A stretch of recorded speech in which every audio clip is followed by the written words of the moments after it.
Greetings in life, family. Come y'all do another video. And let me tell you, I did a video called Yvette Carnell, Black People Can't Build Wealth. And the Yvette Ice came out in full force to say that the data and statistics say that we can't build wealth. And, the point of us learning about all this information or whatever is to better our condition and the next generation condition. But they were fighting me like with all vigor to say it's not possible. And I understand what the problem is. Black people here in America, maybe even throughout the diaspora, have a messiah complex. We are looking for the next messiah to come and take on all our social ills, all of our economic ills, and make it better for us. And I'm here to tell you, family, that they have already came and gone. Our greatest minds have been here. You have to be that messiah to change the condition of yourself, your family, and your communities. You have to realize is that the people that we are relying on, most of these people are already comfortable, family. They're good. We talk about Yvette Cornell. The sister graduated from Howard University. She worked in Congress for two congressmen.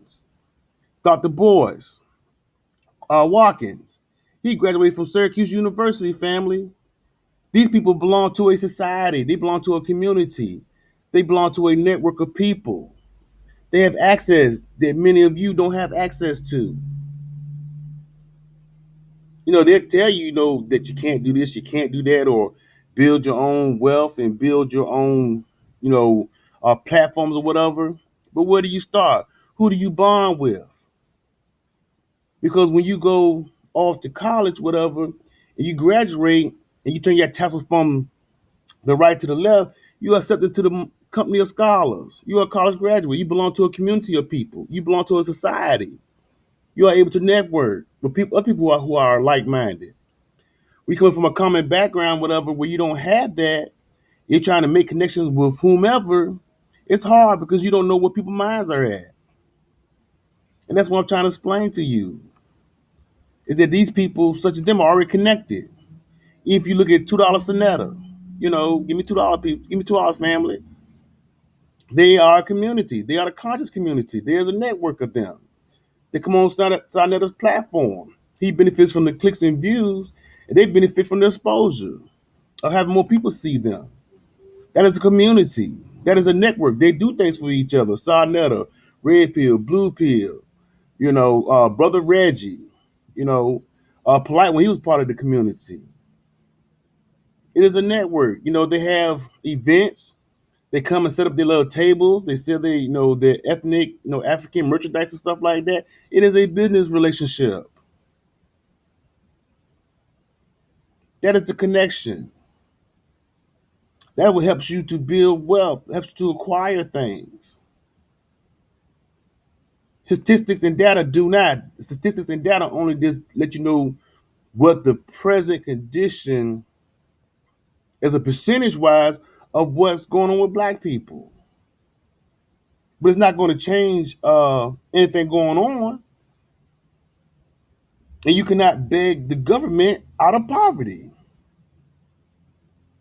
It's just not going to happen. And until we learn how to be self-sufficient and rely on one another, this is going to be the condition that we're in. When you black, you join a Greek fraternity, you are a black Greek. They have a social network. When you're a black Mason, whatever, especially when you go to the Grand Councils, all this other Supreme Council, all this other stuff, whatever, that is a social network. That is a community of people. They do not interact with everybody like how they interact with each other. That's what I'm here to tell you, family. That's what I'm trying to explain to you. I wasn't, somebody said I was criticizing the sister. I wasn't criticizing the sister. I was critiquing what she was saying, because no one is trying to compete against white people. You can't. We were brought over here as slaves in 1619, right? That's what they say. That's what they tell us, right? 1619, 1719, 1819, 1919. You had a lot of civil rights legislations, whatever, in the 60s, right? So that's 340 years of slavery, oppression, suppression, free labor, cheap labor, Open violation of your human rights. But like I say, family, we're not running a dash, we're running a marathon. That each generation, we work to make it easier and better. The race is with ourselves. We're competing against ourselves to make our condition better, not to emulate what they're doing. That's the problem. We're trying to cultural assimilate to how they are and what they are. We're playing Simon Says, and so we're always a sign behind. Just because you live in what you call the ghetto or the hood, don't mean it got to be the ghetto or the hood, family. Pick up the trash in your neighborhoods. Black men, go home and be a father to your children. Keep them out of gangs and keep them selling drugs. Trying to destroy somebody else's life and make it better for themselves by gaining a few material things. Learn your state's tenant landlord act so that if your landlord isn't doing what he's supposed to do, whatever, you have the proper recourse to know what to do to get him to take care of that community or that building or that house or that apartment. That's what you do to change your condition. You start saving, investing, and don't touch it. Start trying to get material things to build self-esteem. Stop putting paper to your ear, like I said, like phones or whatever, to to establish your importance in life. That is the problem. But I'm going to do a video probably Saturday. I'm going to put together some stats and statistics and get my analysis of those stats and statistics. Okay, so we can go from there. I'm trying to give y'all the game, family.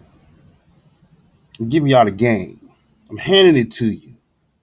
But you got to be able to extract the wisdom of it and apply it in your life. You know, I got people talking about something. Well, you don't like you got a whole bunch of cars and houses. I said, family, those are material possessions. That is not wealth. Just because you got a whole lot of stuff don't mean that you're wealthy. What it does mean is that you're in a whole lot of debt. These people don't own these houses. These people don't own these cars and stuff. A lot of stuff are mortgages, rentals, leases. Their company is getting these things for them. You got to give it the game, family. This is monopoly in real life. That's the problem.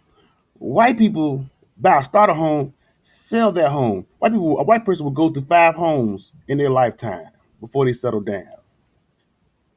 Why? Because they're taking the refinance of their house and they're taking the equity out of their house and buying other things and things of that nature.